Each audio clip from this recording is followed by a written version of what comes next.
I got married right after graduating from community college. Back in the day, it was expected for a woman to get married young. People may call it misogynism, but unmarried women over 30 were often mocked and ridiculed. So, when I was told to consider getting an arranged marriage before graduation, I obediently agreed. The resume of the man I was to meet stated that he graduated from a prestigious university and joined a top-tier company, where he was seen as a promising rookie. But when I met him, he was just an ordinary-looking man. Nothing really stood out. Still, he didn't seem like a bad person, and more importantly, my parents were the ones suggesting him, so I decided to marry him. Honestly, I wasn't quite looking forward to getting married. It's because I had seen how my father treated my mother. In my eyes, the head of the family, my father, seems like nothing more than an authoritarian figure at home. Indeed, once I got married, my husband acted just like my father, bossing around and not helping around the house at all. Even though I knew it was the norm, submitting myself to being ordered around wasn't pleasant. Eventually, I got pregnant and gave birth to a boy. My in-laws were overjoyed, particularly because we had a male heir. My parents also smiled with joy at the birth of their grandchild. My husband also complimented me, saying, "Well done," which was a rare thing for him to say. As for me, I only felt relief from the long hours of labor and discomfort. Child rearing was another challenge. My husband believes that child rearing was a wife's job, so he didn't help at all. In fact, he complained about not being able to sleep due to the sound of nighttime feedings. When the baby cried, he blamed me, saying, "You're the problem. Take proper care of him." Now I had to look after both my husband and baby, and it was overwhelming. I complained to my mother sometimes, but she just said, "It's a phase everyone goes through." Still, thankfully, my child grew very quickly. Before I knew it, he started crawling, then standing and walking. Just as I thought things might get easier when he starts preschool, I found out I was pregnant again. My days were occupied with watching my toddler wander around, looking after him, doing housework, caring for my husband, all while carrying a big belly. It was intensive labor. Nevertheless, time passed, and my kids graduated from preschool and entered elementary school, then junior high and high school. My eldest son went on to major in economics at a renowned university, and then secured a job at a famous company. My daughter was told to attend a community college by my father, but she went against him. My daughter insisted that she wanted to work part-time to pay for her own tuition and pursue her studies at a 4-year college. It was the first time I had ever voiced my opinion to my husband since our marriage. Women are now making their marks in companies and other places, so please let her go to a 4-year college, I pleaded with my husband. However, he berated me, saying, "You have no say in this. What could someone as ignorant as you possibly know?" But I didn't back down. For my daughter, I fought hard. As a result, under the condition of securing a scholarship, my daughter was able to attend a 4-year college. She continued to receive scholarships for 4 years and graduated from college with good grades. She then secured a job at a major corporation. "Thank you, Mom. I promise to repay this kindness. I'll never forget how you supported my college education and job hunting," my daughter told me as she left home for her job. Those words alone made me feel like 30 years of my hardship since getting married got rewarded. Now that my 2 children had left home, I suddenly found myself with a lot of free time. Of course, I still had to take care of my husband as before. But compared to when I was also raising children, it became significantly easier. With all the free time on my hands, I started talking more with the ladies in my neighborhood. When I mentioned that I had become completely idle, the lady next door suggested, "Why not try working part-time? The supermarket over there is always hiring. I actually work there 3 times a week." That's what she told me. I had never worked part-time before, but I had always wanted to earn my own money. When I gathered my courage and mentioned my interest of working part-time to my husband, he said, "It's disgraceful for a married woman to work. It makes it seem like I'm not making enough money," and frowned upon me. But when I insisted that other ladies in our neighborhood were working as well, and it was a waste not to use my free time, my husband thought about it. He then said, "I don't think you can handle working a job, but go ahead and try. You'll probably be called incompetent and get fired right away," and laughed maliciously. He's always been like this, never approving whenever I tried to do something, always saying it was impossible or that I lacked the ability. But this time he somewhat approved, and I thought maybe he had softened a bit with age. In the end, I started working part-time at the local supermarket 3 times a week during the day. The hourly wage isn't that bad for a cash register and stocking job. While restocking, there were times when my back ached from carrying and lifting heavy loads. And at times, some of the young male student staffs would help me with the heavy lifting. I found it strangely refreshing to see that not all men were like my husband. And getting to talk with other part-time ladies during break time was new to me and fun as well. There were people of all ages, ranging from 20s to 60s, so the conversations were diverse too. Especially the young ones were surprised when I told them that I got married right after graduating from community college and this was my first job.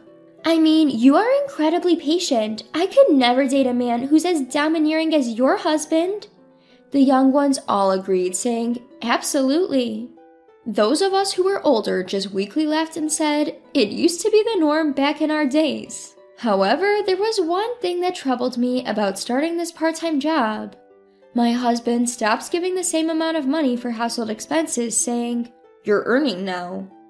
He laughingly added that it was only fair for me to contribute to the household expenses since he had allowed me to work.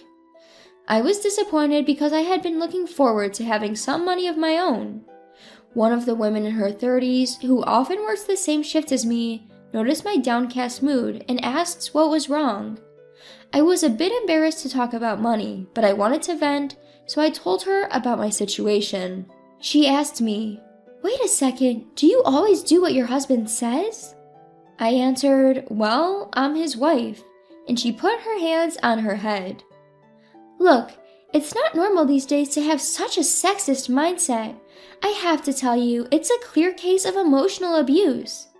She explained in detail about emotional abuse, and I finally understood that my husband's behavior over the years was indeed abusive. I was astonished at the realization that I had been a victim of emotional abuse.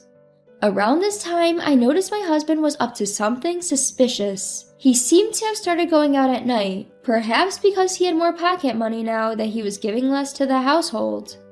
One time, I found several cards from strip clubs in his suit's pocket. There were times when he came home reeking of perfume, but I thought to myself, if it were my father, he would say, "A little nightlife is just a man proving his masculinity." I was sure my husband would say the same thing. It would be easy to confront him about it, but doing so would likely only result in him finding an excuse or getting angry. I had been enduring here as well. Due to such circumstances, my stress had accumulated, and I suppose it had exhausted my body. One day, while at work, a severe pain ran through my lower back, rendering me immobile.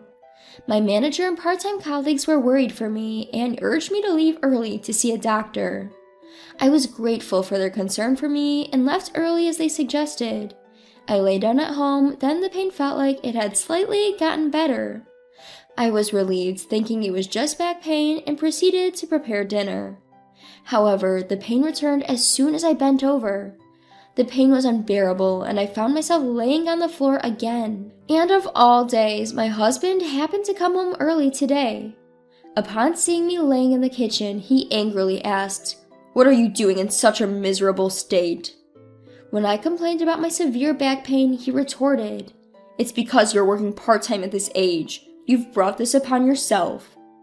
Knowing that dinner was not ready, he stormed out of the house again.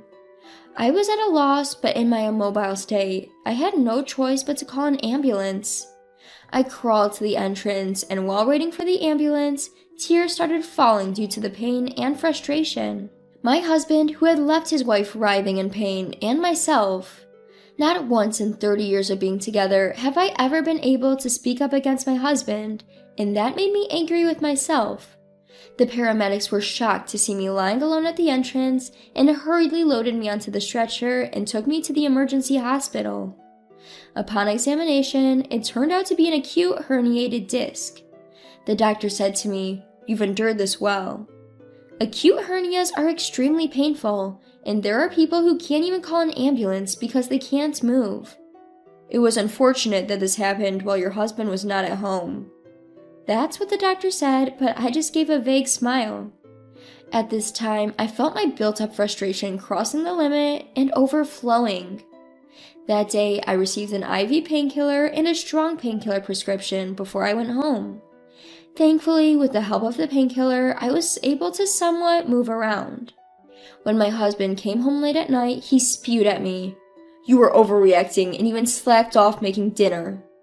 The next day, I called my part-time job and told my manager about my herniated disc. "I think it's better to quit for now, so as not to be an inconvenience for others." When I said this, my manager replied, "No, it's fine. We'll take it as a leave. We can't let go of a hard-working worker like you." From his kind words, I was moved to tears. Fortunately, thanks to the painkillers and some good rest, the pain gradually subsided.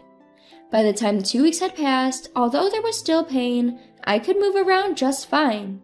I returned to my part-time job, and everyone cared enough to not let me handle any heavy items. I'm grateful for everyone's kindness. To this, they all replied with a laugh. "What are you talking about? Of course we wouldn't make a recovering person take on hard labor." I didn't mention that there was someone at home who couldn't say or do those thoughtful things. A month after my emergency hospitalization, we had to call for an ambulance again at our house. It seems that my husband's night out had taken a toll on him. He started complaining of back pain as soon as he got home. "Call an ambulance." Reluctantly, I called an ambulance for him. Then I said to my husband, "You told me it was shameful to make a fuss over this level of pain." As for my husband, either he didn't hear my words or he was just too busy groaning in pain. In less than 10 minutes, the ambulance arrived and the paramedics brought a stretcher. When they heard my husband couldn't stand due to back pain, they quickly put him on a stretcher and loaded him into the ambulance. Then, turning to me, "Ma'am, please join us in the ambulance," one of them said. I smiled and firmly replied, "No, I won't accompany him." The paramedic looked puzzled, but my husband's groans seemed to prioritize their attention. They quickly drove off. I went back into the house, entered my room, and picked up a bag I had prepared for this day. Inside were my bank book, some cash, and my phone. All that was left to grab was a small suitcase, a luggage with some clothes, and other essentials. Before leaving, I left a document and a note on the living room table. Then I called my daughter. "Can I come over now?" My daughter, delighted, said, "Come right away." My daughter always told me, "Don't stick with that man any longer. It's better to leave." I left home without looking back. After settling in at my daughter's apartment and telling her about how much my husband had been moaning in pain, she laughed heartily and said, "That's karma for treating you like a workhorse and making a fool out of you." From that night, my phone was flooded with emails and calls from my husband. His calls became so incessant that I had to block them, as my daughter had suggested. Just to be safe, my daughter also reached out to our eldest son. Initially, our son was sympathetic to my husband, perhaps out of some misguided sense of male camaraderie. However, once my daughter explained the whole fiasco of both mine and my husband's back injuries, he tersely dismissed it with, "Dad's in the wrong." About a week later, I decided to visit our home. I had to retrieve the divorce papers I had left there. I figured my husband would be home on a Sunday, and luckily he was. And the first thing he said to me was, "You regret leaving, don't you? I'll forgive you and let you come back." He sat there smugly as he said it. Looking at the state of the house, I couldn't help but sigh. It had only been a week, but the living room was littered with trash and my husband's clothes. The kitchen appeared to be unused, but the sink was filled with piles of cutlery and dishes. I was sure then that my husband wasn't just emotionally abusive, but also incapable of taking care of himself too. So I said to him, "Hand me the divorce papers I left." My husband sat there, mouth agape. At his dumbfounded expression, I couldn't help but laugh. Furious, he shouted back at me, "After all these years I've provided for you, how could you do this to me? I could sue you." I responded calmly, "I'm the one with the right to sue you here. Your behavior is pure emotional abuse, and even just for that, I could claim damages in today's world. Besides, look at this place." I looked around the room. "You're so helpless, you can't even manage basic chores. Don't act high and mighty. You can't even live right without me. So here's something else for you." I handed him a piece of paper. It was a bill, converting almost 30 years of my housework into an hourly wage. I should tell you, I've recorded the harsh words you said to me over the past year on my phone. My lawyer assured me that the contents alone make for sufficient evidence of your emotional abuse. Isn't that right, sir? I looked back at the entrance of the living room. I had also asked the lawyer to come as a witness, and just in case my husband tried to resort to physical violence. Seeing the stern look on the lawyer's face, my husband attempted to defend himself. "It's a wife's duty to obey her husband. Don't start with this nonsense about emotional abuse." The lawyer sighed heavily. "Ma'am, this is no good. He doesn't seem to understand what he's done wrong. I think you should just go ahead and sue him." My husband widened his eyes and then hung his head low. As is often the case with people of older generations, my husband couldn't speak against someone who was of higher class than him, especially not against the authority of the law or a lawyer. Eventually, our divorce was finalized on the grounds of his emotional abuse. I demanded compensation for the years of housework I had done and for the emotional distress he had caused me. After discussions between our lawyers, all my demands were met. His lawyer too seemed fed up with his attitude. My ex-husband had apparently sought help from our son, but he told him, "I'm siding with Mom on this one." After the divorce, my ex-husband couldn't even clean up after himself, and his house eventually turned into a place full of trash. However, it seems he's somehow managing to go to work. From what I've heard, he's gotten sloppy and unhygienic, and because of that, he's been moved to a less demanding role at work. Also, the word got around in his office about the divorce due to his emotional abuse, which might result in him getting fired even before his retirement. Meanwhile, I am living happily with my daughter. Sometimes my son also gives us a call. And I am spending my days working at a part-time job where everyone is kind.